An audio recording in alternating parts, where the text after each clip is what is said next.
This video is now in session, and boy oh boy, how things changed in several days. So, a few days ago, I thought that Donald Trump, his chances of winning in the 2024 Republican primary were narrowing. But after this event, I have a change in mind. So, for context, 2 days ago, the FBI raided Trump's property in Mar-a-Lago in order to get, or I guess retrieve, about a dozen or so documents that relate to a criminal inquiry against him, and that will certainly have repercussions for the Democratic Party in the short term, but it will certainly have a lot of implications for everyone from now until 2024.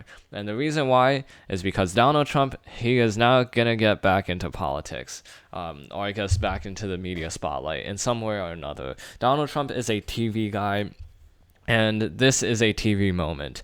The idea of the FBI storming into his property in Mar-a-Lago, taking his safe, destroying his safe, and you have helicopters flying around the property trying to take photos for news articles. That is a kind of spectacle that you would find in a reality show, and that's something that Donald Trump can seriously appeal to.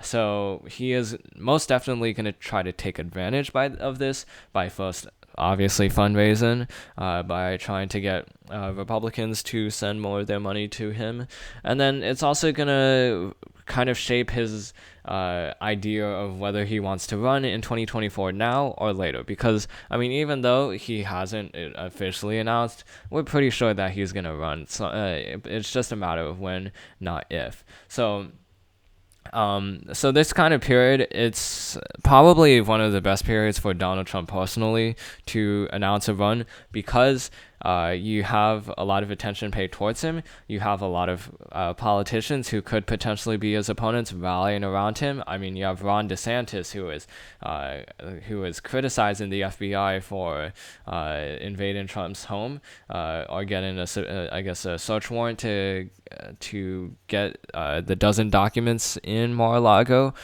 And then you also have the idea that criminal inquiry, that search warrant against a politician who could potentially run for office. I mean, that's a kind of narrative that Donald Trump could very easily paint, and he could very easily shift that narrative to the fact that, oh, I should run for 2024 to go against the FBI, that it's my duty to do so. And because of that, now is a very good time for him, especially if he wants to shield himself from any criminal prosecution. Because as much as the FBI and the DOJ are supposed to be independent from any from any politics, the truth is, everything in government is about politics, and Merrick Garland very well knows that Donald Trump running in 2024 will make the efforts at prosecuting him a lot harder. Because if you want to prosecute a politician, you really need both sides to agree on the basis of it, and it's basically no matter the evidence that the FBI or the DOJ may accumulate over time. As long as one party disagrees with their decision, it's not going to be a favorable thing for the FBI to do that, because it's so easy to it's so easy to make it look like a witch hunt, and Donald Trump, especially when he's an outsider, when he's considered someone who was never accepted by the establishment, it's super easy for him to call this a witch hunt, even if there is all the evidence in the world that points to him actually committing crimes. So whether this bars him from 2024, I don't think so. Even though there may be laws that say that if a sitting president, or a former president is in violation of something, then as a result they can't run in 2024.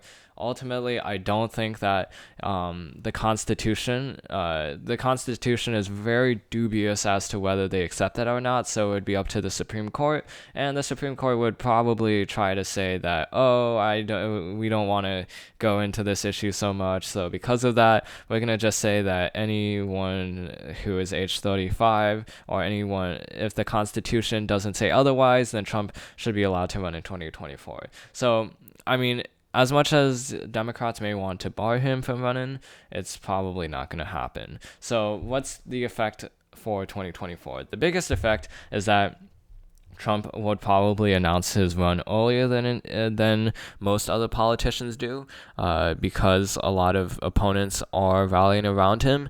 And then the other thing is that no matter what, this kind of thing helps him because he gets more attention. Trump is all about attention, and this is a very attention-grabbing event. But when it comes to the 2022 elections, that's a lot different.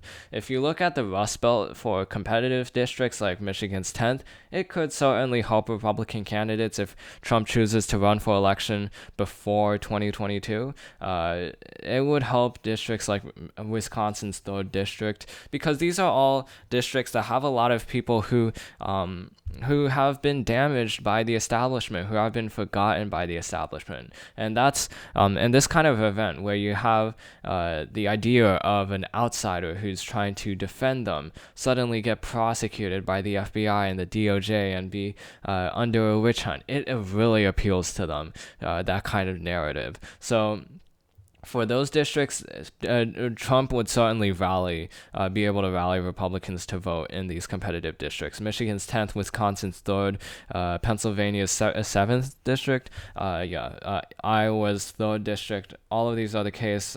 Florida's 27th. Texas is 15th, Texas is 28th.